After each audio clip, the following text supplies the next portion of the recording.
Hello everyone, welcome to my class. இன்னைக்கு கிளாஸ்ல நம்ம பார்க்க போற topic The Battle of the Ants by Henry David Thoreau. This is an American essay. Okay, an essay of American literature. Well, before entering into the class, a kind request. நம்ம சேனல்ல subscribe பண்ணலனா subscribe பண்ணுங்க. உங்க ஃப்ரெண்ட்ஸ்க்கும் share பண்ணுங்க, suggest பண்ணுங்க. Thank you. So, the name of the author is Henry David Thoreau, a very famous American writer, Thoreau. Okay, he was born on July 12, 1817 and he died on May 6, 1862. He was an American naturalist, essayist, poet and philosopher. So, he is multidimensional. பன்முகத்தன்மை கொண்டவர், நிறைய எஸ்ஐஸ்டா, போய்டா, ஃபிலாசபரா, ஒரு நேச்சுரலிஸ்டா இருந்திருக்கிறார். எ leading டிரான்சென்டலிஸ்ட் two. டிரான்சென்டென்டலிஸ்ட் அப்படின்னு சொன்னா நமக்கு Emerson ஞாபகம் வரும். அவர் தான் லீடிங் ஃபிகர் ஆஃப் டிரான்சென்டென்டலிஸ்ட் மூவ்மெண்ட். அமெரிக்கானாலே அந்த டைம்ல 19th century ஃபுல்லா அந்த டிரான்சென்டென்டலிஸ்ட் ஸ்கூலை சேர்ந்தவங்களா தான் இருப்பாங்க. அதுல வந்து இவரும் Thoreau takes an important role in the movement. He is best known for his book Walden, a reflection upon simple living in natural surroundings, and his essay Civil Disobedience. So Thoreau-ஓட two great books அப்படின்னு சொல்லி பார்த்தீங்கன்னா, one is Walden and the other is Civil Disobedience. So இந்த ரெண்டு ஒர்க்கும் அவரோட famous work. Civil Disobedienceக்கு இன்னொரு நேமும் இருக்குது. Okay, so the other name is Resistance to Civil Government. Thoreau's books, articles, essays, journals and poetry amount to more than 20 volumes. So, he is a prolific writer. நிறைய எழுதியிருக்கிறாரு. கிட்டத்தட்ட 20 வால்யூம்ஸ்க்கு இருக்கும் இவரோட works, books, வந்து articles, essays, journals, போய்ட்ரின்னு எல்லா ஜான்ராலையும் அவர் எழுதியிருக்கிறார். Okay, now let us get into a short introduction of Walden. Walden பத்தி எதுக்கு இன்ட்ரடக்ஷன் தெரிஞ்சுக்கோங்க. நம்ம படிக்க போற இந்த பேட்டில் ஆஃப் த ஆண்ட்ஸ் அப்படிங்கிற இந்த ஒர்க் வந்து it is an extract from the Walden. Okay, வால்டன்ற அந்த பெரிய வால்யூம்ல இருந்து எடுக்கப்பட்ட ஒரு சின்ன பகுதி தான் வந்து the battle of the books. Okay, sorry, the battle of the ants. The essay the battle of the ants is extracted from Walden. So Walden வந்து அவரோட ஃபேமஸ் ஒர்க்கு, பெரிய ஒர்க்கு, அதில் இருந்த ஒரு சாப்டர் அதுதான் வந்து the battle of the ants. It is the detailed description of the war of the ants with minute detail that is unnoticeable to us. Okay, இது பார்த்தீங்க அப்படின்னு சொன்னா லிட்ரலாவே ஆண்ட்ஸோட ஒரு வார் தான். ஓகே, ரெண்டு colour ants, black ants, red ants, இது ரெண்டுக்கும் இடையில நடந்த ஒரு போர். அதை வந்து இவர் பார்க்குறாரு. அதை வந்து மைன்யூட் டிஸ்கிரிப்ஷன்ஸோட விவரிக்கிறாரு. சின்ன சின்ன விவரங்களை கூட அழகா சொல்வாரு நம்ம ஆத்தர். அதுதான் the Battle of the Ants. Walden was first published in 1854 as Walden or Life in the Woods. இது வந்து ஃபர்ஸ்ட் பப்ளிஷ் ஆனது பாருங்க எந்த டேட்லன்னா 1854ல தான் வால்டன் வந்து பப்ளிஷ் ஆகுது. அதுக்கு ரெண்டு நேம், வால்டன், லைஃப் இன் த வுட்ஸ்ன்னு சொல்லிட்டு ரெண்டு நேம்லையும் அதை சொல்லலாம். த text is a reflection upon the author simple living in natural surroundings. So இந்த டெக்ஸ்டோட சிக்னிஃபிகன்ஸ் என்னன்னா, ஆத்தர் வந்து ஒரு கிட்டத்தட்ட ஒரு பீரியட் ஆஃப் டைம் அதையும் நம்ம பார்க்கலாம். Walton details Thoreau's experiences over the course of 2 years, 2 months and 2 days in a cabin he built near Walden Pond amidst woodland owned by his friend and mentor Ralph Waldo Emerson near Concord, Massachusetts. Okay, so இது என்ன அப்படின்னு சொன்னா, இந்த வால்டன்ற இந்த book வந்து எதை பற்றியது அப்படின்னு சொன்னா, it details Thoreau's experiences over the course of 2 years, 2 months and 2 days in a cabin. அதாவது இவர் எங்க போயிருந்தாருன்னா ஒரு காட்டு பகுதியில. ஓகே, எத்தனை இயர்ஸ் பாருங்க, 2 years, 2 months, 2 days. ஓகே, ஒரு வுட்லேண்ட்ல அங்க வந்து என்ன பண்றாருன்னா ஒரு பாண்ட் இருக்கு, அது பேர் வந்து வால்டன் பாண்ட். அதுக்கு பக்கத்துல ஒரு கேபின் மாதிரி அமைச்சு அங்க வாழ்றாரு. அந்த இடம் யாரோடதுன்னா, that woodland was owned by his friend and mentor Ralph Waldo Emerson. எமர்சனோட வுட்லேண்ட்ல தான் போய் 2 வருஷம் 2 மாசம் 2 நாள் தங்கி இருக்கிறாரு இந்த வால்டன் பாண்டு கிட்ட. அதுதான் அங்க அவர் தங்கியிருந்தப்போ அவருக்கு நேர்ந்த எக்ஸ்பீரியன்சஸ் தான் வால்டன். ஸோ அது ஃபுல்லா நேச்சுரல் சரௌண்டிங்ஸ்ல மனிதர்களோட வாடை இல்லாம வாழ்ந்த டைம். ஸோ அவரோட அதிகமா அவரோட இந்த எக்ஸ்பீரியன்ஸ் ஃபுல்லா அங்க உள்ள நடந்த சம்பவங்கள் தான், காட்டுக்குள்ள நடந்த சம்பவங்களா தான் இருக்கும். Right, introduction to the essay. நம்ம இன்னைக்கு படிக்க போற எஸ்ஸே பத்தி ஒரு சின்ன இன்ட்ரடக்ஷனோட நம்ம டெக்ஸ்டுக்குள்ள போலாம். This is a line by line description of the essay. Okay, introduction to the essay. The essay, The Battle of the Ants, is extracted from Walden, is a detailed description of the war of the ants with minute detail that is unnoticeable to us. Already nama paathom illaya. It's the detailed description of the war of ants. Two race of ants. இரண்டு இனங்கள் இந்த ants வெரைட்டிலேயே இரண்டு இனம், ஒன்று black ants, ஒன்று red ants. இதுக்கு இடையில நடந்த ஒரு வார், இதை பற்றிய மைன்யூட் டீட்டெயில்ஸ் தான் battle of the ants. The minute observation of the war has manipulated Thoreau's thoughts to a great deal, heading to the human war and war among nations. இது வந்து ஆக்சுவலாக இவர் டிஸ்கிரைப் பண்ணுறது என்னவோ ஒரு ஆன்ஸோட வார் தான். ஆனால் அது அல்லிகரிக்கலாக கூட பார்க்கப்படலாம், உருவகமாக கூட பார்க்கப்படலாம். எப்படின்னா மனிதர்களோட வாரோட. எப்படி வார் அப்படிங்கிறது வந்து ஆன்ஸ் கிட்ட நடந்தாலும் சரி, மனிதர்களிடத்தில் நடந்தாலும் சரி, அது பெரிய டிஸ்ட்ரக்ஷனை தான் விளைவிக்கும். அப்போ ஆன்ஸ்ட் அவர் பண்ற அந்த அப்சர்வேஷன் வந்து அவரோட மனசை வந்து என்ன பண்ணுது அப்படின்னா மேனிப்புலேட் பண்ணுது, அதிகமாக நினைக்க வைக்குது, திங்க் பண்ண வைக்குது, அவருக்குள்ள தாக்கத்தை ஏற்படுத்துது. ஹியூமன் வாரும் இதுவும் ஒண்ணுதானான்ற மாதிரி. Okay, upon first glance, Henry David Thoreau's The Battle of the Ants seems like a simple descriptive story of a battle between two different species of ants, one red and one black. But if one were to further inspect the text, they could see that Thoreau uses the ants in their battle as a satirical allegory for human conflict. So இதுதான் நான் சொன்னேன். இது வந்து ஒரு சிம்பிளான ஒரு descriptive story மாதிரி தான் இருக்கும். ஆன்ஸோட இப்போ நிறைய மாரல் ஸ்டோரிஸ் எல்லாம் இருக்கு இல்லையா, சின்ன விஷயம் சொல்ற மாதிரி இருக்கும். பட் அது அந்த சின்ன கதை மூலமா என்ன சொல்லுவாங்க, ஆத்தர் வந்து ஒரு பெரிய மெசேஜ் ரீடர்ஸ்க்கு சொல்லுவாங்க, மாரல் ஸ்டோரிஸ்ல எல்லாம். அது மாதிரி தான் இது வந்து ஆண்டலோட பேட்டில் பத்தி பேசுற மாதிரி இருக்கும். ஆண்ட்ஸ்க்குரிய அந்த மோட்டிவேஷன் என்னவா இருக்கும்னு யோசிக்கிற மாதிரி இருக்கும். பட் பிஹைண்ட் தட் பாத்தீங்கன்னா அந்த ஆன்ஸை வச்சு ஒரு அல்லிகரி அவர் வந்து யூஸ் பண்ணியிருக்காரு. மனுஷங்களுக்கு தான் வார் வேண்டான்னு அட்வைஸ் பண்ற மாதிரி இருக்கும். ஒரு அல்லிகரி, சட்டரிக்கல் அல்லிகரி, ஒரு நையாண்டி பண்றாரு. மனுஷங்களோட கான்ஃபிளிக்ட், மனுஷங்களோட சண்டை, மனுஷங்க வந்து வார்ன்ற பேர்ல இங்க நடத்துற போராட்டங்களை எல்லாம் அவர் வந்து என்ன பண்றாரு அப்படின்னு சொன்னா சட்டையர் பண்ற மாதிரி தான் இருக்கும். In the Battle of the Ants, Thoreau chooses to use ants as a metaphor to make it clear to the reader that war is futile, pointless and a waste of time. So ants வந்து ஒரு மெட்டஃபரை use பண்றாரு, ஒரு உருவகமாக தான் use பண்றாரு. ரீடருக்கு என்ன சொல்ல வர்றாரு, வாருங்கிறது தேவையில்லாதது, pointless, waste of life, futile அப்படின்னு சொல்லிட்டு தேவையில்லாத ஒரு விஷயம், இதுக்காக ஒரு அர்த்தமே இல்லாதது, நம்மளுக்கு waste of energy, waste of time, everything is waste அப்படின்னு தான் சொல்ல வர்றாரு.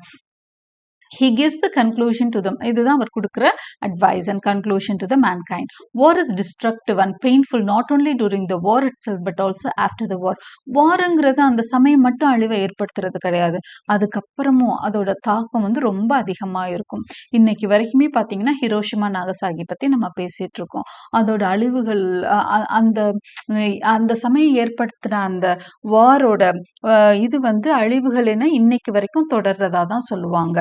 அந்த எஃபெக்ட் இன்னைக்கு வரைக்கும் இருக்கிறதா சொல்லுவாங்க. ஸோ அந்த மாதிரி தான் எந்த வாரும் வந்து அந்த நேரத்துக்கு மட்டும் அழிவை தர்றதில்ல. ஒரு ஃபேமிலியில் ஒரு 4 பேர் இறந்துருக்காங்க அப்படின்னா அந்த ஃபேமிலியோட எல்லாமே போச்சு இல்லைங்களா. ஆஃப்டர் தட் அந்த ஃபேமிலியில் ஒரு குழந்தைங்க மட்டும் சர்வைவ் ஆகுதுன்னு வச்சுக்கோங்க, அந்த குழந்தைங்களோட ஃபியூச்சர் எப்படி இருக்கும், அவங்களால அந்த விஷயத்த மறக்கவே முடியாது. எத்தனை வருஷம் ஆனாலும் அந்த குழந்தைங்க வந்து அதே தாக்கத்துல தான் வளருவாங்க. the influence that some of their அந்த அவங்கள காப்பாத்துறவங்க, அவங்கள வச்சு பாதுகாக்கிறவங்க எல்லாம் இறந்துட்டாங்கன்னா அந்த குழந்தைங்களோட வளர்ச்சி எந்த அளவுக்கு தடைப்படும் இல்லையா. ஸோ அது மாதிரி தான் ஒவ்வொரு ஃபேமிலிலையும் ஒரு வார் அப்படின்னா அதோட ஆஃப்டர் எஃபெக்ட் பயங்கரமா இருக்கும். அதெல்லாம் சொல்றாரு, இன்டைரக்டா சொல்றாரு Walden. After all any kinds of destruction do not carry any principles in life. அவரை பொறுத்த வரைக்கும் எந்த வகையான டிஸ்ட்ரக்ஷன், அழிவு தர்ற எந்த ஒரு விஷயத்திலையும் எந்த கொள்கையும் இருக்க முடியாது. கொள்கை பேசுறவன் கொள்கை வந்து என்னவா இருக்க முடியாது, அழிவுக்கு காரணமா இருக்க முடியாது. இல்லைன்னா எந்த அழிவுமே ஒரு கொள்கை பின்னாடி இருக்க முடியாது. After all any kinds of destruction do not carry any principles in life அப்படின்னு சொல்லி சொல்றார். Text. So now let us read the text. Let me read the text and give the meaning. I was witness to events of a less peaceful character. One day, when I went out to my wood pile, or rather my pile of stumps, I observed two large ants, the one red, the other much larger, nearly half an inch long and black, fiercely contending with one another. Okay, எப்படி ஆரம்பிக்கிறாரு? ஒரு நாள் வந்து என்ன பண்றாரு, அங்க Walton பாண்டுட்ட வாழ்ந்துட்டு இருந்த சமயம், he went out to my wood pile அப்படின்னு சொல்லி ஆரம்பிக்கிறார். wood pileனா அந்த கட்டைகளை எல்லாம் அடுக்கி வச்சிருப்பாங்க இல்லையா, எதுக்காக, அந்த இதுக்காக, ஃபியூயலுக்காக, ரைட், அவங்க சமைக்கிறதுக்காக எல்லாம் wood pile அப்படி அடுக்கி வச்சிருக்கிறது தான் pile. ஓகே, ஸோ wood pileக்கு I observe two large ants. அப்போ போய் விறகு எடுக்கிறப்ப பார்க்குறாரு, ரெண்டு ants வந்து அங்க வந்து சண்டை போட்டுட்டு இருக்கு. the one red, the other much larger. ஒரு ant வந்து சிவப்பு கலர்ல இருக்கு, அந்த கட்டெரும்பே ஒன்று வந்து சிவப்பு கலர்ல இருக்கு. the other was much larger. இன்னொன்று வந்து ரொம்ப பெருசா இருக்கு, nearly half an inch long. அதை விட half inch லாங்கா இருக்கு. ரெட் ஆண்ட்டை விட half inch லாங்கா இருக்கு. and black, கருப்பா இருக்கு. ஓகே, அந்த கருப்பு colour கட்டெரும்பு. fiercely contending with one another. ரெண்டும் பயங்கரமா சண்டை போட்டுட்டு இருக்கு. having once got hold, they never let go. அப்படியே ஒன்னோட பிடியை இன்னொன்னு விடவே கிடையாது, இருக்க பிடிச்சிட்டு இருக்கு. but struggled and wrestled and rode on the chips incessantly. அந்த கட்டைகள்லாம் அடுக்கி வச்சிருந்தாங்க, இந்த சின்ன சின்ன துகள்கள் இதெல்லாம் இருக்கும் இல்லையா, அந்த செராய்கள்னு சொல்லுவாங்க, அதெல்லாம் வந்து அந்த இது உளுந்து இருக்கும். அதுல எல்லாம் பார்த்தீங்க அப்படின்னா அதுதான் சிப்ஸ். அதுல எல்லாம் பார்த்தீங்க அப்படின்னு சொன்னா அது அப்படியே உருண்டு உருண்டு சண்டை போட்டுட்டு ரெசில் பண்ணிட்டு இருக்கு. எப்படி ரெஸ்ட்லெஸ் வந்து உருண்டு உருண்டு சண்டை போடுவாங்களோ அது மாதிரி சண்டை போட்டுட்டு இருக்கு அந்த ரெண்டு ஆண்ட்டும். Looking farther, I was surprise to find the chips were covered with such combatants. அவர் என்ன ஃபர்ஸ்ட் நினைச்சார் அப்படின்னு சொன்னா, ரெண்டு ஆண்ட் தான் சண்டை போடுதுன்னு நினைச்சு கொஞ்சம் அப்படி சுத்தி இப்படி பாக்குறாரு. அப்பதான் தெரியுது அந்த ஏரியா ஃபுல்லாவே என்ன நடக்குது, சண்டை நடந்துட்டு இருக்கு. இதே மாதிரி with such combatants, அதாவது இதே மாதிரி கருப்பும் சிவப்பும் ஒவ்வொரு இடத்துலயும் சண்டை போட்டுட்டு இருக்கு. that it was not a duellum but a bellum, a war between two races of ants. duellumனா கைகலப்பு, ரெண்டு பேருக்கு இடையில நடக்கிறது ஒரு கைகலப்பு, அதை duellumனு சொல்லுவாங்க. bellum அப்படின்னா நிறைய பேர் கலந்துக்கிற ஒரு war. ஸோ இது வந்து duellum மாதிரி இல்லை. முதல் அவர் duellum நினைச்சாரு, ஒரு கருப்பெரும்புக்கும் ஒரு சிவப்பெரும்புக்கும் நடக்கிற சண்டைன்னு. no, this is not a duellum but it is a bellum அப்படிங்கிறாரு. எல்லா பக்கமும் சண்டை நடந்துட்டு இருக்கு. a war between two races of ants, ரெண்டு குரூப், ரெண்டு இனங்கள், ஒன்னு கருப்பினம் ஒன்னு சிவப்பினம், ரெண்டும் சண்டை போட்டுட்டு இருக்கு. the red always pitted against the black and frequently two red ones to one black. Okay, எப்படி பாத்தீங்க அப்படின்னு சொன்னா ரெண்டு ரெட் வந்து ஒரு பிளாக் வந்து சண்டை போட்டுட்டு இருக்குது. ஏன்னா ரெட் வந்து கொஞ்சம் இதா இருக்கு, வீக்கா இருக்கு comparatively. The legions of this myrmidons covered all the hills and vales in my woodyard. Legions அப்படின்னா அந்த troops, அந்த battalion அப்படின்னு சொல்லுவாங்களே, அதுதான் வந்து legions. The legions of this myrmidons. myrmidon அப்படிங்கிறனா ஒரு பவர்ஃபுல்லான ஒருத்தரோட ஃபாலோயர்ஸ். இங்க வந்து ரெண்டு கேப்டன்ஸ் இருப்பாங்க இல்லையா, அந்த வார்ல வந்து எல்லாம் அவர் டிஸ்கிரைப் பண்றதெல்லாம் பாத்தீங்கன்னா ஆன்ஸோட இது மாதிரி எல்லாம் டிஸ்கிரைப் பண்ணல, எல்லாம் பெரிய மனிதர்கள், பெரிய பெரிய ஹீரோஸ் சண்டை நடக்கிற மாதிரி தான் டிஸ்கிரைப் பண்ணிட்டு இருக்காரு. ஸோ மிர்மிடன்ஸ் ஃபாலோயர்ஸ், மிர்மிடன்ஸோட என்னது லீஜியன்ஸ் மாதிரி இருக்கிறாங்க. the legions of these myrmidons covered all the hills and vales in my woodyard. So அவரோட woodyaardல அங்க இருக்கிற பின்னாடி அந்த பின்பக்கத்துல என்ன இருக்கு அப்படின்னு சொன்னா நிறைய the legions of these myrmidons, the followers of black ants, the followers of red ants, எல்லாம் ரெண்டு பெரிய தளபதிகளோட போர் வாள்கள் எல்லாம் பேர் என்ன பண்றாங்கன்னா பெட்டாலியனா இருக்கிறாங்க. ரெண்டு பெட்டாலியன் சண்டை போட்டுட்டு இருக்கு. ஓகே, எல்லாமே கவர் ஆயிருக்கு, எங்க பார்த்தாலும் சண்டை நடக்குது. and the ground was already strewn with the dead and dying both red and black. பாத்தீங்க அப்படின்னு சொன்னா கிரவுண்ட்ல பார்த்தா செத்து வேற நிறைய கிடக்கு. ரெட் ஆன்ட்டும் செத்து இருக்கு, பிளாக் ஆன்ட்டும் செத்து இருக்கு. அவர் என்னவோ இப்பதான் பாக்குறாரு. போர் எப்ப ஆரம்பிச்சதோ தெரியல. ரொம்ப நேரமா நடந்துட்டு இருக்க இருந்துட்டு இருக்கு போல இருக்கு. மெனி ஆர் டெட், அப்படியே எல்லாமே ஸ்ட்ரூன் வித் டெட் அண்ட் டையிங். நிறைய இறந்து கிடக்கு, ஒன்னு டையிங் ஸ்டேஜ்ல இருக்கு. ஸோ அப்படியே பறந்து எல்லா பக்கமும் ஸ்ட்ரூன், அப்படியே செதறி கிடக்கு. எல்லா உடல்களும் சாகுறதும் செத்து கொண்டு இருக்கிறதும் அந்த மாதிரிதான் இருக்கு. It was the only battle which I have ever witnessed அப்படிங்கிறது. நான் எந்த ஒரு பேட்டிலையும் கண்ணுக்கு முன்னாடி பார்த்தது இல்லைங்க, இப்பதான் ஃபர்ஸ்ட் டைம் பாக்குறேங்கிறாரு. இவரு ஒரு ஃபுல்லா சட்டரிக்கலா தான் இருக்கு. Okay, this is the only battle. அவரை பொறுத்த வரைக்கும் இது நிஜம் பேட்டில், ஒரு வார கண்ணு முன்னாடி பாக்குற மாதிரி சொல்றாரு. It was the only battle which I have ever witnessed, the only battlefield I have ever trod while the battle was raging. ஒரு சண்டை நடந்துட்டு இருக்கப்போ ஒரு பேட்டிலுக்குள்ள நடந்து போக முடியுமா? நான் அப்படிதாங்க போயிட்டு இருக்கேன் அப்படிங்கிறாரு. I am trotting, I am walking in a battlefield when the war is going on அப்படிங்கிறாரு. ஒரு சண்டை நடந்துகிட்டு இருக்கப்ப பேட்டில் ஃபீல்ட்ல நான் இன்னைக்கு நடந்துட்டு இருக்கேன். Internecine war. So internecine means bloody war. This is a very very very deadly war. ரொம்ப மோசமான ஒரு war. அதுல நான் என்ன பண்ணிட்டு இருக்கேன், அப்படியே நடந்து போய் பார்த்துட்டு இருக்கிறேன். எவ்வளவு தைரியம் எனக்குன்ற மாதிரி அவரே சொல்லிட்டு இருக்காரு. The red republicans on the one hand and the black imperialists on the other. சரி, யாரு சாதாரண ஆளுகளா சண்டை போடுறாங்க? ஒரு பக்கம் ரெட் ரிப்பப்ளிகன்ஸ் இருக்காங்க, ஒரு பக்கம் பிளாக் இம்பீரியலிஸ்ட் இருக்கிறாங்க. அவங்க வார் ஃபீல்டுல நான் நடந்துட்டு இருக்கேங்கிறார். ரெட் ரிப்பப்ளிகன்ஸ், ஏன்னா எப்பவுமே இந்த அப்ரெஸ்ட் இருக்கிறாங்க இல்லையா, அடக்கி ஒடுக்கி வைக்கப்படுறவங்க, அவங்க எல்லாமே ரிப்பப்ளிகன்ஸ், விடுதலைக்காக போராடுறவங்க. அதனால ரிப்பப்ளிகன்ஸ். எப்பவுமே ஸ்ட்ராங்கா இருக்கிறவங்க இம்பீரியலிஸ்ட், கேபிட்டலிஸ்ட், அந்த ஏகாதிபத்தியம் முதலாளித்துவ நாடுகள், இவங்கெல்லாம் இம்பீரியலிஸ்ட். எப்பவும் விடுதலைக்காக போராடுறவங்க ரிப்பப்ளிகன்ஸ். ஸோ ரெட் வீக்கா இருக்கிறதுனால அவர் பேர் வைக்கிறாரு. இவங்கெல்லாம் பாவம் ரிப்பப்ளிகன்ஸ். இந்த பிளாக்ஸ்க்கு எதிராக சண்டை போட்டுட்டு இருக்காங்க. So Republicans. பிளாக்ஸ் எல்லாம் யாரா? Imperialist. On the other, on every side they were engaged in deadly combat, yet without any noise that I could hear, and human soldiers never fought so resolutely. ரெண்டு பக்கமும் பார்த்துட்டீங்கன்னா deadly combat, ரொம்ப bloody fight. ஒருத்தருக்கு ஒருத்தர் சலைச்சவங்க இல்லைன்ற மாதிரி விடாப்பிடியா சண்டை போட்டுட்டு இருக்காங்க. yet without any noise that I could hear. எனக்கு எந்த சத்தமும் ஆனா கேட்கல. நிஜம் வரல. இன்னைக்கெல்லாம் பாருங்க, அங்கங்க ஈரோப்ல எல்லாம் சண்டை நடந்துகிட்டு இருந்தா நம்ம சும்மா இதுல வீடியோல காமிக்கிறப்பவே ஒரே பம்பார்டிங்கா தான் இருக்கு, ஃபுல் ஆஃப் நாய்ஸ். ஆனா இவர் என்ன சொல்றாரு? Without any noise I could not hear. Maybe there maybe noise. Okay, அவங்க அளவுக்கு நாய்ஸ் கேட்குமா இருக்கும், எனக்கு ஒரு நாய்ஸும் கேட்கல அப்படிங்கிறார். And human soldiers never fought so resolutely. ஆனா அவர் கம்பேர் வேற பண்ணி சொல்றாரு.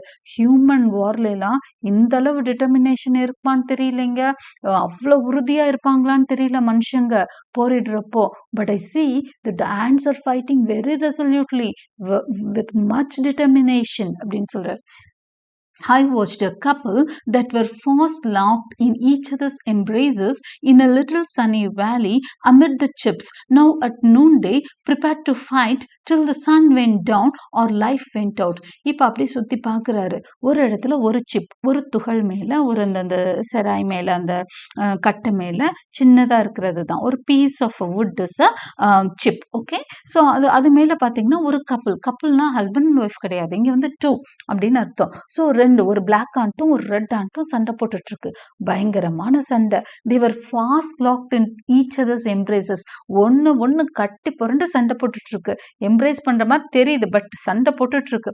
in a little sunny valley amid the chips. அப்போ அந்த இடத்துல லேசா சன் சூரிய ஒளி பட்டுட்டு இருக்கிறதுனால சன்னி வேலி அப்படிங்கிறார். amid the chips. now at noonday prepared to fight till the sun went down. இப்போ மதிய நேரம் ஆகுது, இந்த சண்டை இப்போதைக்கு நிக்காது போல இருக்கு, சாயந்தரம் வரைக்கும் போகும். இல்லைன்னா அதாவது sun went down or the life went out அப்படிங்கிறாரு. ஒண்ணு சூரியன் மறையணும், இல்ல இது உயிர் போகணும், அது வரைக்கும் ரெண்டும் சண்டை போடும் போல இருக்கேங்க அப்படிங்கிறார். The smaller red champion had fastened himself like a vice to his adversary's friend, and through all tumblings on that field, never for an instant ceased to gnaw at one of his feelers near the root. சண்டைனா சண்டை எப்படின்னா அப்படியே இறுக்க பிடிச்சுக்கிட்டு விடவே இல்லையா அந்த adversary அப்படின்னு சொன்னா அந்த எதிர்த்தரப்பினர் அவங்களோட அந்த ஃப்ரண்ட் சைடு முன் பக்கத்தை பிடிக்கல. Through all the dumplings on that field. Okay, dumplings தான் அப்படியே உருண்டு உருண்டு தான் ஃபீல்டுக்குள்ள உருண்டு உருண்டு பிடிய விடாம ஒரு சண்டை. Never for an instant ceased to gnaw at one of his feelers near the root. ஒரு நிமிஷம் கூட ஒரு இன்ஸ்டன்ட் கூட ஸ்டாப் ஆகவே இல்லை. அது டு நா அப்படியே பிடிச்சு கடிச்சு மெல்றது தான் நா அப்படின்னு சொல்லுவாங்க. ஸோ அது என்ன பண்ணுது அப்படின்னா அந்த ரெட் ஆண்ட்டும் பிளாக் ஆண்ட்டும் ஒன்னு பிடிச்சிட்டு அப்படியே இன்னொன்னு பிடிச்சு அப்படியே பெறாண்டுது with their teeth. Okay, one of his feelers near the root. அந்த ஃபீலர்ஸ் இருக்கும் இல்லையா, அந்த ஆண்ட்க்கு முன்னாடி இருக்கும் இல்லையா ஆண்டனா மாதிரி, அதை பிடிச்சு ரெண்டும் பிடிச்சு இழுத்துட்டு இருக்கு. Having already caused the other to go by the board. ஒன்னோட ஃபீலரை பிடுங்கிச்சான் இன்னொன்னு.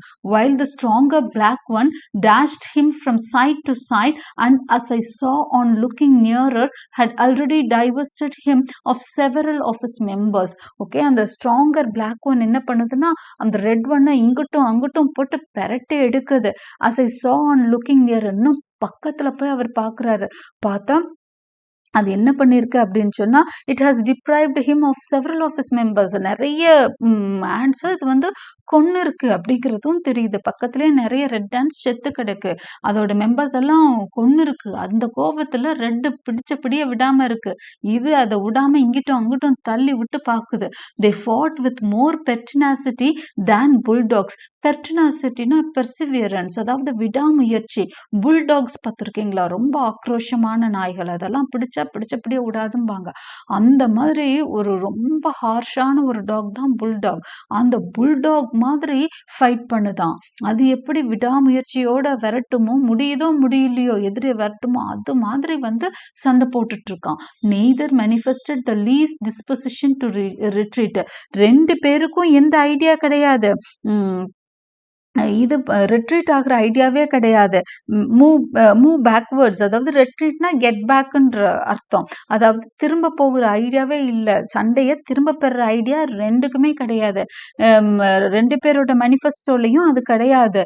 It was evident that their battle cry was conquer or die. இவருக்கு நல்லா புரியுது, ஓஹோ இதுக்கு முடிவெடுத்து வந்திருக்கு, ஒன்னு செய் இல்லைன்னா செத்து மடி, ஒன்னு வெற்றி பெறு இல்லைன்னா செத்து மடி அப்படின்னு முடிவோட ரெண்டு இனங்களும் வந்திருக்கு. ரெண்டும் விடுற மாதிரியே தெரியல. In the meanwhile, there came along a simple red ant on the hillside of this valley, evidently full of excitement, who either had dispatched his foe or had not yet taken part in the battle. Okay, இந்த சமயத்துல தான் அவர் கவனிக்கிறாரு, ஒரு red and புதுசா வருது, தூரத்துல இருந்து வந்துட்டு இருக்கு. என்ன பண்ணுது அப்படின்னு சொன்னா ரொம்ப எக்ஸைட்டடா வருது சண்டைக்கு. அது இப்பதான் வருது போல இருக்கு. who either had dispatched his foe, அவர் அதை பார்த்து இவர் நினைக்கிறாரு, ஒன்னு அது எதிரியை தோக்கடிச்சிட்டு வந்திருக்கணும், or had not yet taken part in the battle, இல்லைன்னா சண்டைக்கு புதுசா சேர்ந்திருக்கு. இது ரெண்டுல ஏதோ ஒண்ணுதான். ப்ராபப்ளி தி லேட்டர். அப்புறம் அவரே ஒரு டிசைட் பண்றாரு, இல்ல சண்டையில ஜெயிச்சுட்டு வந்த மாதிரி இல்ல, ஃப்ரெஷ்ஷா வந்திருக்கிறாரு தலைவர் அப்படின்னு சொல்லிட்டு. For here lost none of his limbs. ஏன் அதை சொல்றாருன்னா, ஏன்னா அது உடம்புல எந்த கீறலுமே இல்லை. அதாவது லிம்ஸ்னா அந்த காலெல்லாம் இருக்குல்ல, காலை ஏன்னா நிறைய எறும்புக்கு அங்க இருக்க எறும்புக்கெல்லாம், சண்டையில இருக்க எறும்புக்கெல்லாம் லிம்ஸ் எல்லாம் உடைச்சுக்கிட்டு இருக்குது. எல்லாம் பாதி காலோட தான் நடமாடிட்டு இருக்கிறாங்க. ஸோ இவருக்கு எல்லா லிம்ஸும் இந்த எறும்புக்கு இருக்கு.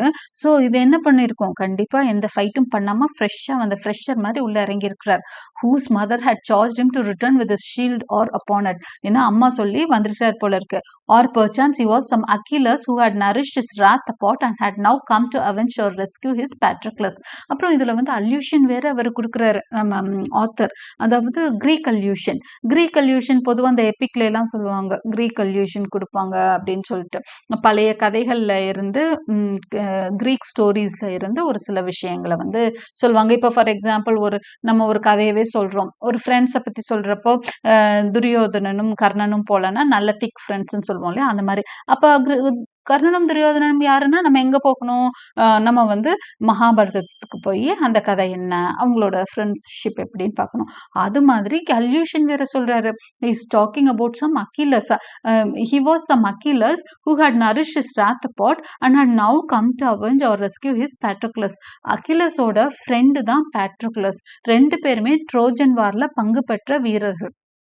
இதுல இவர் என்ன சொல்றாருன்னா, அந்த புதுசா வந்த ரெட் ஆண்ட் மேபி அகிலஸா இருக்கலாம். அவன் ஃப்ரெண்டு இங்க சண்டை போட்டுட்டு இருக்கான் போல, அவனை காப்பாத்த வந்திருக்கு. பேட்ரோக்ளஸ காப்பாத்த வந்து அகிலஸ் இவரு அப்படின்னு ஒரு கிண்டல் வேற பண்றாரு. He saw this unequal combat from afar, for the blacks were nearly twice the size of the red. இவர் ரொம்ப கொஞ்சம் தூரத்துல இருந்து பாக்குறாரு. ஏன்னா பிளாக்ஸ் எல்லாம் வந்து ரெட்டை விட 2 சைஸ் பெருசு, double the size of the red இருக்கு. He drew near with an inch with half an inch of the combatants. Okay, then watching he drew near with rapid pace till he stood on his guard within half an inch of the combatants. இப்போ அது வேகமா வருது, அது திரும்பெல்லாம் போகல, வந்து எட்டி அப்படியே பாக்குது, அப்படியே சுத்தி முத்தி பாக்குது, சண்டே வேகமா வருது. வந்து என்ன பண்ணுது, அந்த சண்டை போடுறாங்களே ஒரு பிளாக்கும் ஒரு ரெட்டும் சண்டை போட்டுட்டு இருக்க இடத்துல கொஞ்ச தூரம் ஒரு ½ inch பக்கத்துல நிக்குது. நின்னு தென் வாட்சிங் ஹிஸ் ஆப்பர்ச்சுனிட்டி, கொஞ்ச நேரம் தனக்கான வாய்ப்பு எப்ப கிடைக்கும் அப்படின்னு பார்த்துட்டு இருக்கு. He sprang upon the black warrior. அதோட ஆப்பர்ச்சுனிட்டி கிடைச்சோன்னு இவர் அப்படியே அது வர ஆரம்பிச்சோன்னு அதே பார்த்துட்டு இருக்கிறார் தோரு. ஸோ அது என்ன பண்ணுது அப்படின்னா பிளாக் வாரியர் மேல தாவுதான். Sprang upon the black warrior and commenced his operations near the root of his right foreleg. நேரா அதோட சண்டை எங்க இருக்குதான், அதோட ஃபோர்லெக் முன்னங்கால்களை பிடிச்சு சண்டை போட்டுட்டு அங்கதான் கட் பண்ண போகுதான். Leaving the foe to select among his own members and so there were 3 united for life, as if a new kind of attraction had been invented which put all the other locks and cements to shame. Okay, இங்க பாத்தீங்க அப்படின்னு சொன்னா already 2 போட்டுட்டு இருக்கு, இங்க வந்து இது already 2 fight பண்ணிட்டு இருக்குன்னு நினைக்கிறேன். இவர் வேற சேர்த்து இந்த புதுசா வந்தவங்களும் வேற சேர்ந்துட்டாங்க. அப்போ இது மத்தவங்களுக்கு எல்லாத்துக்கும் ஒரே ஆச்சரியமா இருக்கு. இது என்ன புதுசா, இது வந்து என்ன பண்ணுது, 3 போய் சண்டை போட்டுட்டு இருக்கிறாங்க அப்படின்னு சொல்லிட்டு. I should not have wondered by this time to find that they had their respective musical bands stationed by some eminent ship and playing their national airs the while to excite the slow and cheer the dying combatants. Sorry for the interruption. So I've been talking about the 2 red ants, you know. 2 red ant வந்து ஒரு black ant ஓட சண்டை போட்டுட்டு இருக்கு. இன்னொரு அந்த ஃபார்ல இருந்து வந்த ஒரு ரெட் ஆண்ட் என்ன பண்ணுது அப்படின்னு சொன்னா, அவங்க கூட சேர்ந்து இதுவும் waiting for the opportunity sprang upon them and started fighting அப்படின்னு சொல்றாரு. அப்போ 3 for 1 அப்படிங்கிற மாதிரி இந்த சண்டை வந்து போயிட்டு இருக்கு. So it was how the இப்படிதான் இந்த சண்டை போயிட்டு இருக்கு.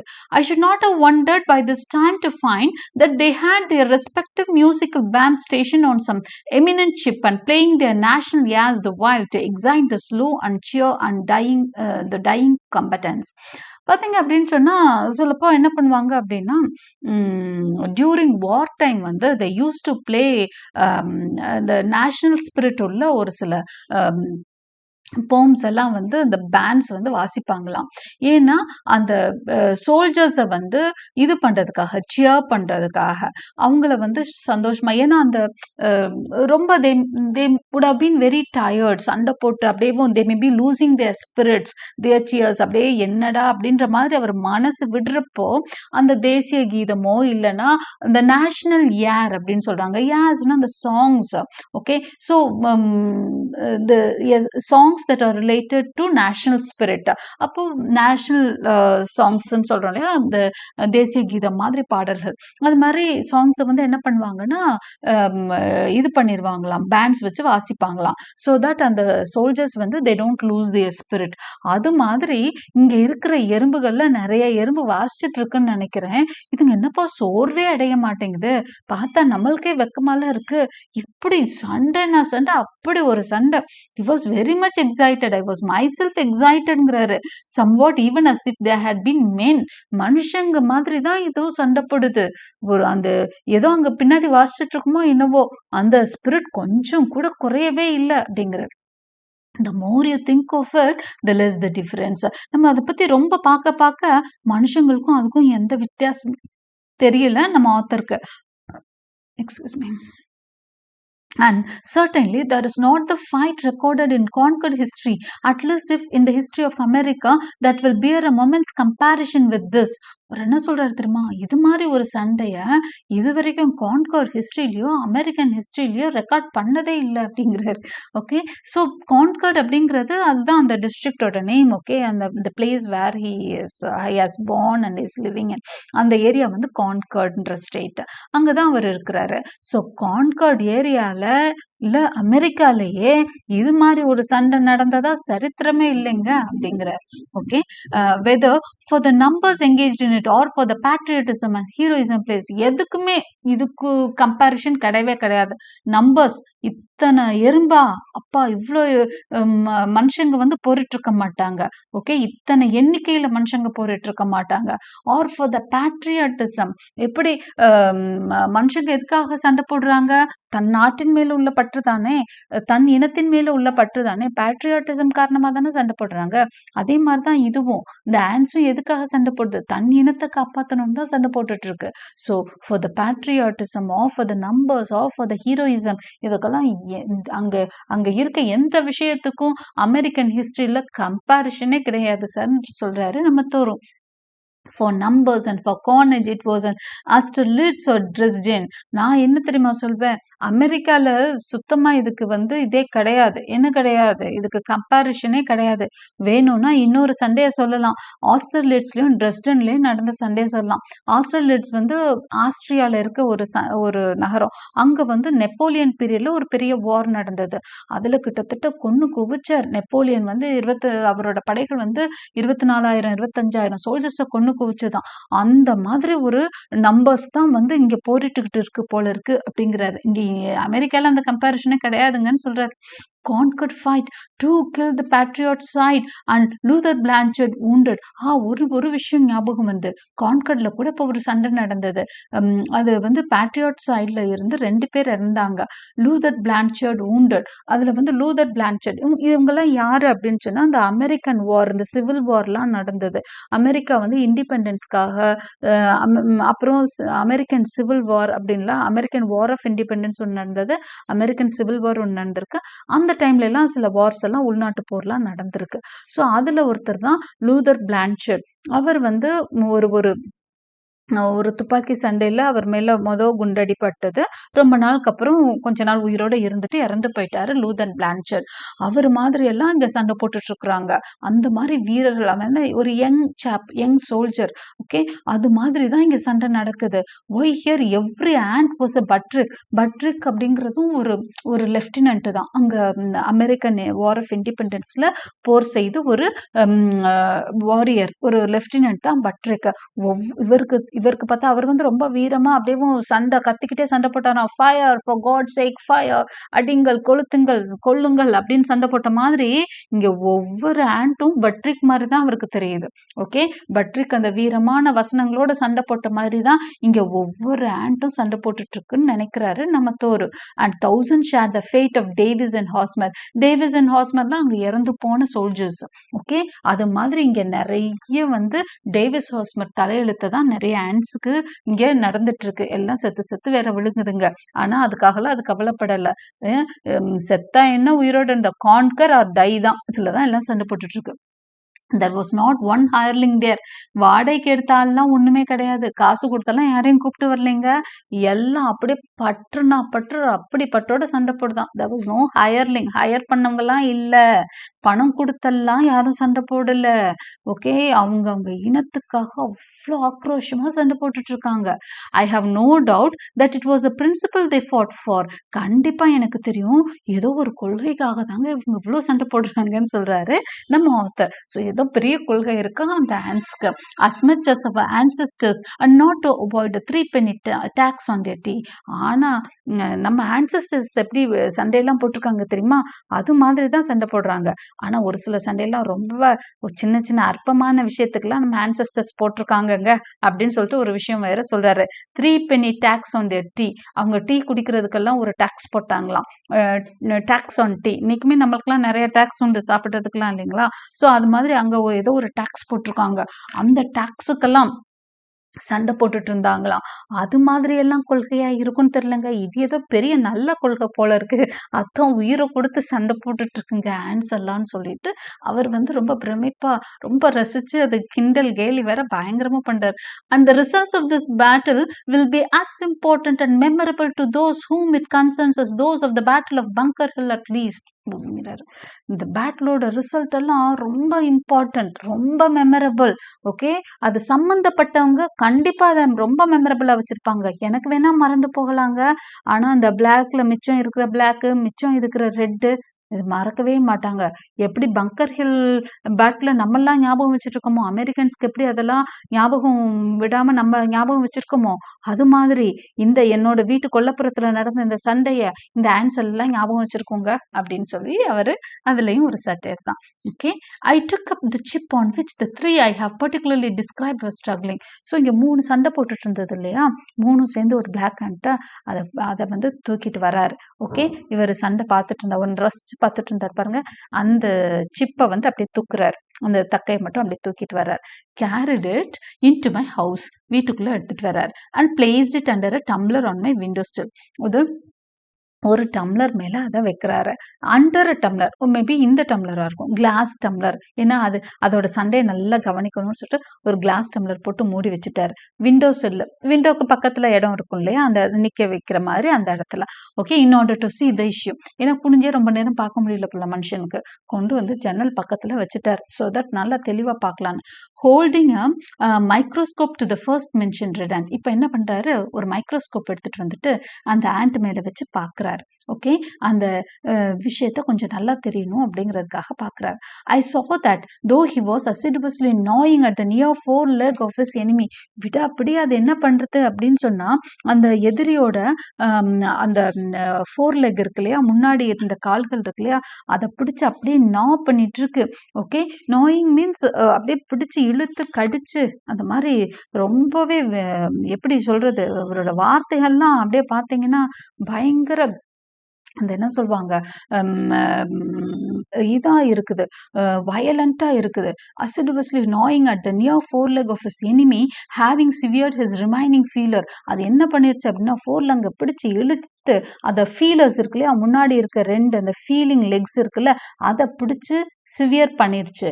Okay, it has cut off his own breast was all torn அவே.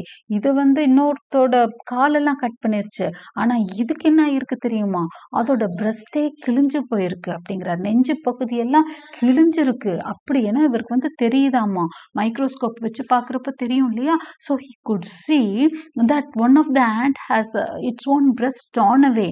இன்னொரு அந்த எதிரிக்கு எப்படி இருக்கு, ஃபீலர்ஸ் எல்லாம் பிச்சு எரிஞ்சிருச்சு.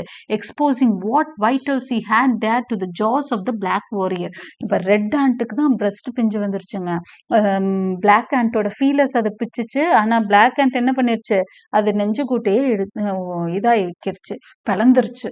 அண்ட் இப்போ எப்படி தெரியுதான் இவருக்கு, உள்ள இருக்க பகுதி எல்லாம் அந்த ரெட் ஆண்டோட வயிற்று பகுதி, நெஞ்சு பகுதி எல்லாம் மைக்ரோஸ்கோப்ல தெரிஞ்சிட்டு இருக்கா. he had there to the jaws of the black warrior. இப்போ எல்லாம் black warriorோட வாய்கிட்ட இருக்குதான், பிடிச்சு அப்படியே தூக்கி எறிகிற மாதிரி இருக்குதான்.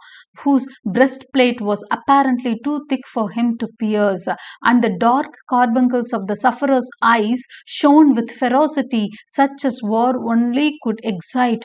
ஆனாலும் அந்த சஃபரர்ஸ் இருக்கு இல்லையா, அந்த நம்ம ரெட் ஆண்ட் இருக்கு இல்லையா, அதுதான் சஃபரர், ரொம்ப பயங்கரமான சஃபரர்னா அதுதான்.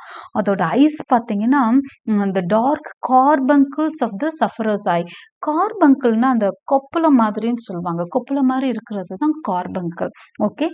அந்த கார்பங்கல் ஆஃப் த சஃப்ரஸாய், அந்த ரெட் ஆண்டோட கண்ணு பார்த்தீங்கன்னா அந்த கார்பங்கல் கொப்பளம் மாதிரி இருந்ததாம். அது அப்படி அப்படி துருத்திட்டு இருக்கிறத சொல்றாருன்னு நினைக்கிறேன். Shone with ferocity such as war only could excite. அது அப்படியே மின்னுதான்.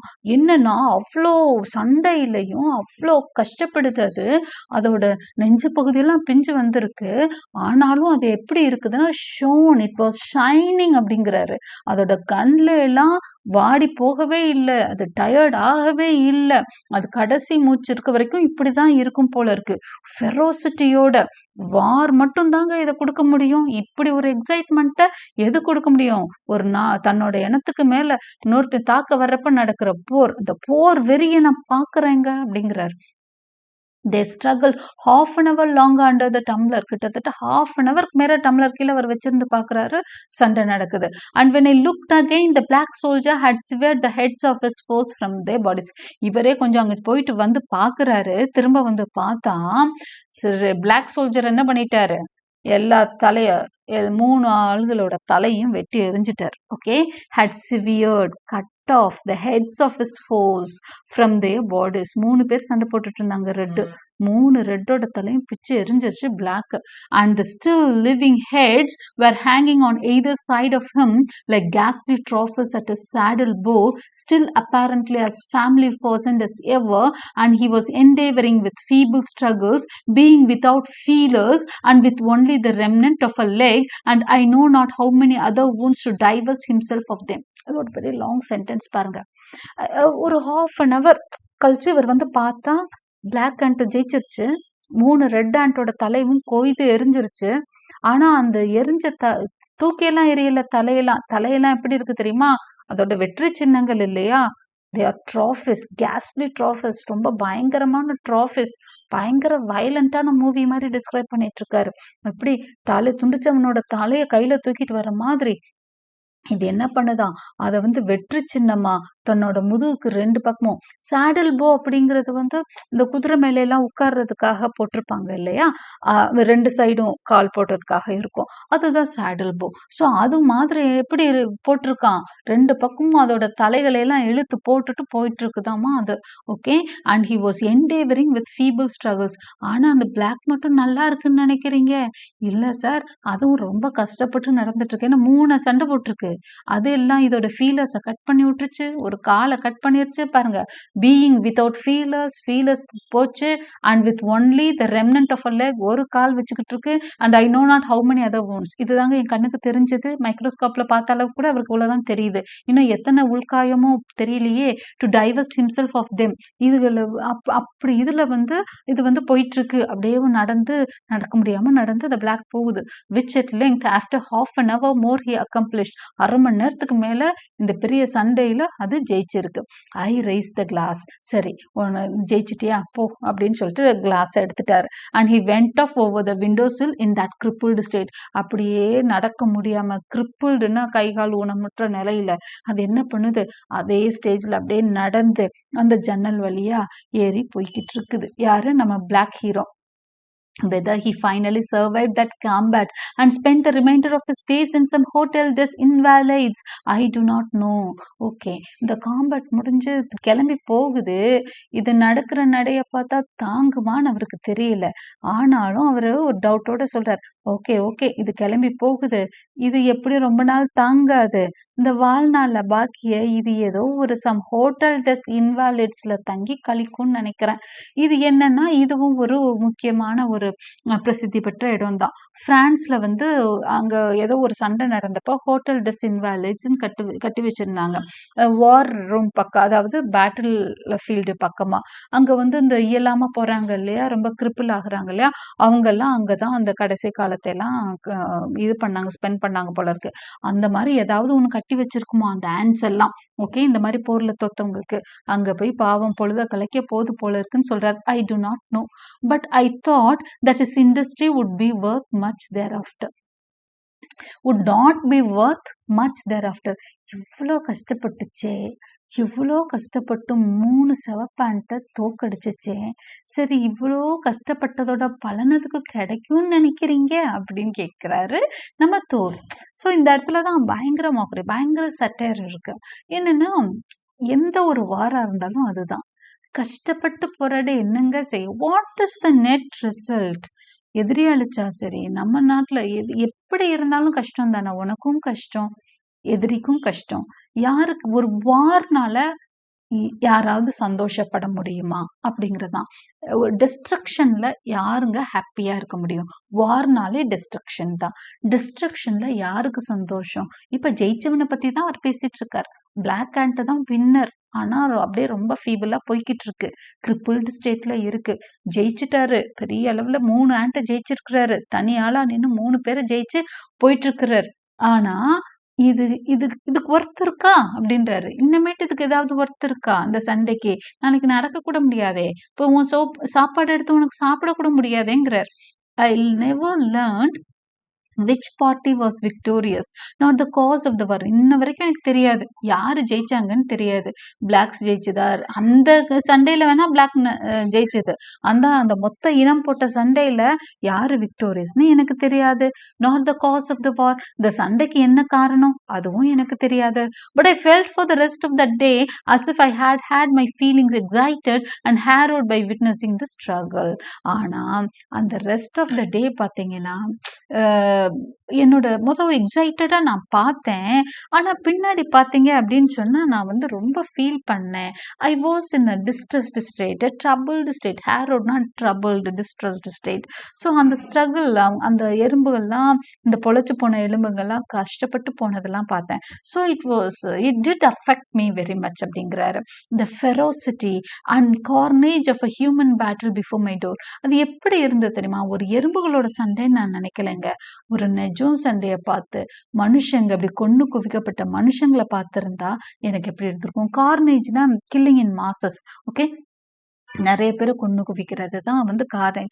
ஸோ அந்த மாதிரி வந்து நான் பார்த்துருக்கேன். ஒரு ஃபெரோஷியஸான ஒரு வாரை வந்து நான் என் கண்ணு முன்னாடி பார்த்த ஒரு ஃபீலிங் தான் இருக்கே ஒழிஞ்சு ஒரு ஆண்ட் தானே அப்படின்லாம் என்னால் நினைக்க தோணலை. இதுவும் ஒரு வார் தான், அதுவும் பாவம் எல்லாத்துக்கும் லைஃப் இருக்கு, ரொம்ப கஷ்டப்படுதுங்க அப்படின்ற மாதிரி தான் இவருக்கு ஃபீலிங். ஸோ ஒரு ஹியூமன் பேட்டில் வீட்டு முன்னாடி பார்த்த மாதிரி தான் இவருக்கு இருக்குதான். Okay, Kirby and spends tell us that the Battle of Ants have long been celebrated and the date of them recorded, though they say that Huber is the only modern author who appears to have witnessed them. இதெல்லாம் என்ன அப்படின்னு, Kirby and spends அப்படிங்கிறது வந்து இந்த animals பத்தி study பண்றாங்கல்ல, அவங்க என்ன சொல்லியிருக்காங்க அப்படின்னா, பேட்டில் ஆஃப் த ஆண்ட்ஸ் இன்னைக்கு நேத்து இல்லைங்க, ரொம்ப காலமாவே நடக்குது. ஆண்ட்ஸோட பேட்டில்லாம் ரொம்ப காலமா நடக்குது அப்படின்னு சொல்றாங்க. அதெல்லாம் பத்தி எல்லாம் அவங்க பேசுறாங்க. எய்னஸ் சில்வியஸ் they say, after giving a very circumstantial account of one contested with great obstinacy by a great and small species on the trunk of a pear tree, adds that this action was fought in the pontificate of Eugenius IV in the presence of Nicholas Pistronensis, an eminent lawyer who related the whole history of the battle with greatest fidelity. So இது எல்லாமே வந்து என்ன சொல்றாங்கன்னா, அந்த எட்டிமாலஜிக்கலா அந்த battle of the ants in real. Okay, அது வந்து அதை பத்தி ஸ்டடி எல்லாம் பண்றாங்க இல்லையா, ரியாலிட்டியில அதை பத்தி ஸ்டடி பண்றவங்க, அவங்க எல்லாம் வந்து இதை பத்தி சொன்ன டிஸ்கஷன்ஸ் எல்லாம் கொஞ்சம் பேசுறாங்க. இதெல்லாம் நம்மளுக்கு அவ்வளோ இப்போ தேவையில்லைன்னு நினைக்கிறேன். வி ஹவ் டிஸ்கிரைப்ட், அவர் வந்து ஃபுல்லா அந்த இதை பத்திய விஷயங்களை சொல்லி முடிச்சுட்டாரு, பேட்டில் ஆஃப் த ஆண்ட்ஸ் பத்தி சொல்லி முடிச்சுட்டாரு. Okay, a similar engagement between great and small ants is recorded. ஒரு சில பேர் இதெல்லாம் ரெக்கார்ட் பண்ணியிருக்காங்களாம், இந்த ஆண்ட் ஸ்டடி பண்றவங்க. இந்த அதுதான் இங்க விஷயங்கள். Okay, this event happened previous to the expulsion of the okay, so this will do. Okay, so அந்த லாஸ்ட் ஸ்டான்ஸாவை நம்ம ஸ்கிப் பண்ணிடலாம். ஸோ அதுக்கு வரைக்கும் தான் அந்த பேட்டில் ஆஃப் த ஆண்ட்ஸை வந்து டீட்டெயில்டாக டிஸ்கிரைப் பண்ணியிருக்காரு. பின்னாடி வந்து அவர் என்ன சொல்லியிருக்காருன்னா, அதோட அந்த இந்த விஷயங்கள் பற்றி சொல்லியிருக்கிறாரு.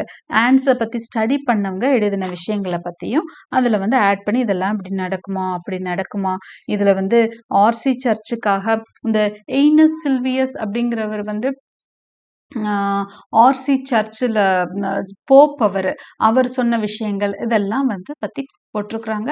ஸோ நம்ம வந்து we will stop with this. Okay, இது வரைக்குமே நம்ம படிச்சுக்கிட்டிங்கன்னா போதும். Okay, with a short quiz we can end the battle of the books.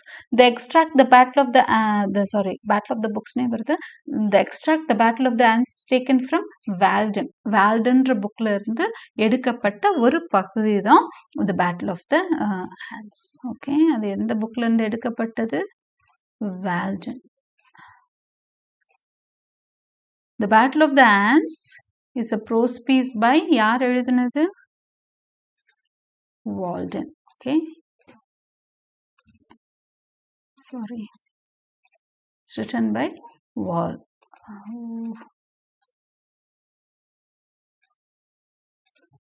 It's a prose piece by Thoreau.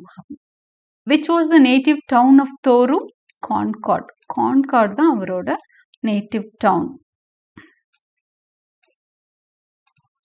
The ants battle cry was conquer or die. அதுங்களோட இந்த இது என்னது, வீர முழக்கம் என்னது அப்படின்னு சொன்னா வெற்றிவேல், வீரவேல் மாதிரி, conquer or die. There was not one dash among the ants. ants மத்தியில ஒரு ஹையர்லிங் கூட கிடையாதும் பாரு. வாடகைக்கு எடுத்ததோ காசு கொடுத்து கூப்பிட்டு வந்ததுன்னா ஒண்ணுமே இல்லை, எல்லாம் அப்படி போரிடு அப்படிங்கிறார். Thoreau put some of the combatants under a microscope.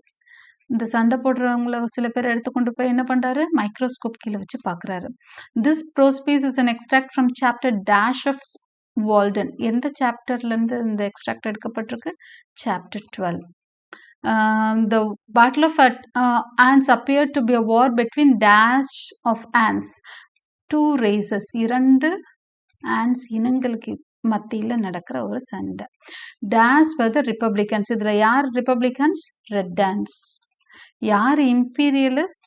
Black ants. ஏன்னா ஸ்ட்ராங்கா இருக்கிறவங்க தான் இம்பீரியலிஸ்ட். இப்போ the ants fought with more determination than bulldogs. யாரை விட ரொம்ப டிட்டர்மைண்டா சண்டை போடுறாங்க? bulldogs விட. அப்புறம் ஒரு சில நேம்ஸ் எல்லாம் நம்ம கொடுத்துருந்தோம் இல்லையா towards the end, அதையும் கொஞ்சம் நல்லா பார்த்துக்கோங்க. Okay, so with this we conclude this essay, The Battle of the Ants. I hope you like my explanation. Like and subscribe my channel for more such videos. Press the bell icon for continuous notification, and thank you for watching.